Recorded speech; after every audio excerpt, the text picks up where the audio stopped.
Okay, so some concluding thoughts and comments about the weapon.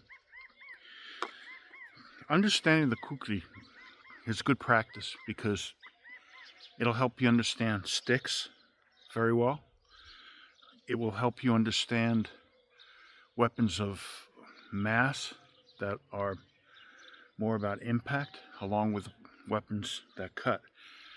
Also, understanding some of the unique dynamics of the blade are helpful. A lot of blades are fashioned for very particular types of deployment. Okay, with a kukri, a lot of the reason for its shape has to do with how you carry it. Okay, how you use it, and certain aspects of how you should wield it. Okay, chief among those, as we said, is deployment. So, given its unique shape, you want to split your 90-degree angle here into a 45, okay? Either coming downwards, okay, or in some way coming up slightly. Because if you're here, that's not going to work. You're going to have to make extra movement to pull it out. You want the blade to work so that it comes right out to where it just clears the scabbard and you can deploy it, okay? Reverse draw as well, same idea. You're here, letting the blade come out, okay? Let gravity do that work for you. See this position? Wait for it, boom. Right here, the weapon's practically falling out of the holster, right? If I have it right about here, now it becomes very easy for me to just pull the weapon out, okay? Now, given the directions you may want to use, you can do that as a reverse draw as well. Here, okay? Also, when you're coming across, okay? Same thing as with any sort of bladed weapon, okay? Don't come out here to come here, okay? What you want to basically do is come up and around, okay? Here, okay? Here, okay? Here. This is strong, okay? Boom.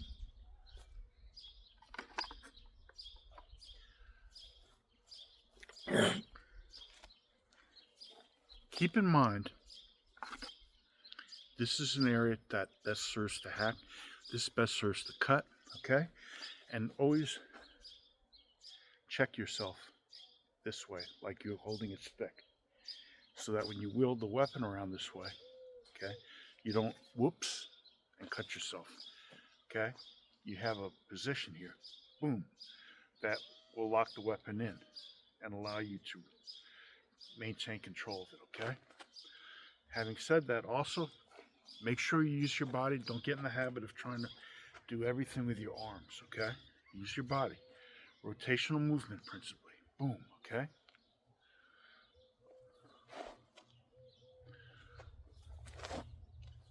Okay?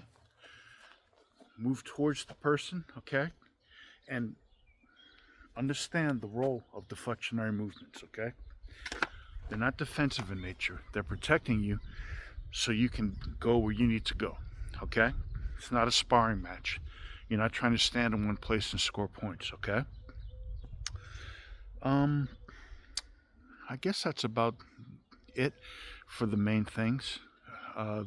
As an ambush weapon, if you sneak up behind somebody, we talked about the way this blade is designed. If you notice this curve, think about somebody's shoulder, okay? And think about how easy it is to come down this way and to really get a blade onto that area, okay? To the soft tissue, and even initially to break the clavicle with this part and then come through to the soft tissue, as compared to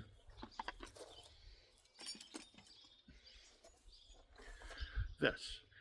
Slightly different situation. In either case, I might have to take the person down and pull them back a little bit, but in this case, the shape of this blade is such that I have to work a little bit harder to make that work properly. I might have to reverse the grip on it, who knows, okay? There's a lot of different ways I could do it, but it's not as strictly as an ambush weapon, it's not as effective. This is already in position. Once the person catches this on the shoulder, you're already into the cut. All you have to do now is pull this in. So if you come in behind somebody and you just here, bam, okay, it's right there for you, okay? You don't need to futz around so much. So that's the design of this weapon, okay? It's not really something designed to put into the person and pull through so much as to hack. So unlike something where you might cut through with a very sharp blade that can cut silk, this is where you're punching through and causing trauma with just gross cutting movement, cutting through the visceral tissues and the muscle tissues. If you're hitting rib, you can come through ribs with this. You wouldn't want to try to do that this way, although you might get away with it if you came up with a really hard stab, but you want to go into the side. And once you're in that position, to cut through, okay? So this is more for bone targets and viscera, as opposed to something like a knife, which this is a tanto. You don't really want to try. You can slip between the ribs with this for sure, okay? But you're more inclined to just cut the viscera here and not really destroy.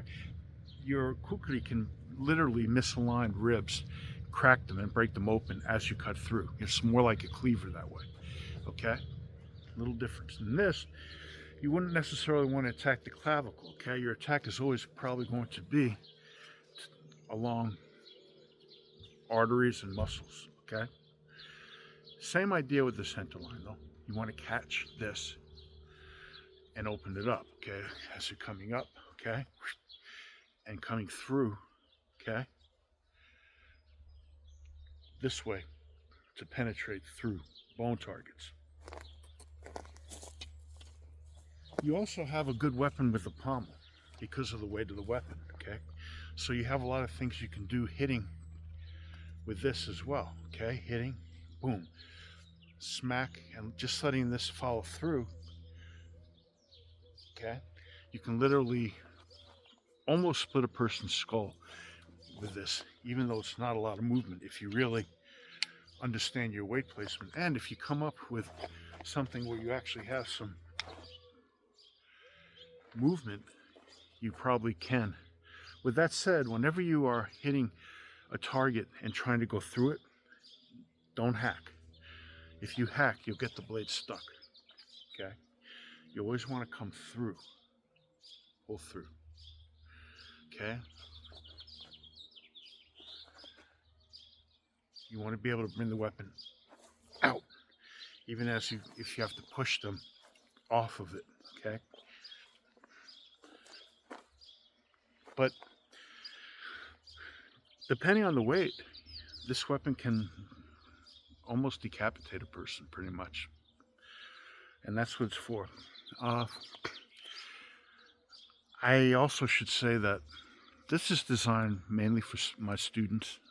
A lot of people don't know about this channel, so I feel like I can share these things. I know they're a little bit, I don't like to go around and hack people up. I don't want people to get the wrong idea. But when you're dealing with weapons and self-preservation, this is the science, okay? This is how things, when it's a life and death situation and when it's documented and what we understand to be injuries that occurred from these weapons, that's what I'm making reference to. Not like trying to sit there and, touch each other with a knife, okay? So we have to all be adults that way and understand please use your skills for good, okay? And if you study these weapons, be a protector with them, okay? Uh, use the power wisely, because all these things, as nasty as they are, can very quickly come back on people if they abuse that power and that those techniques and such. All right, good.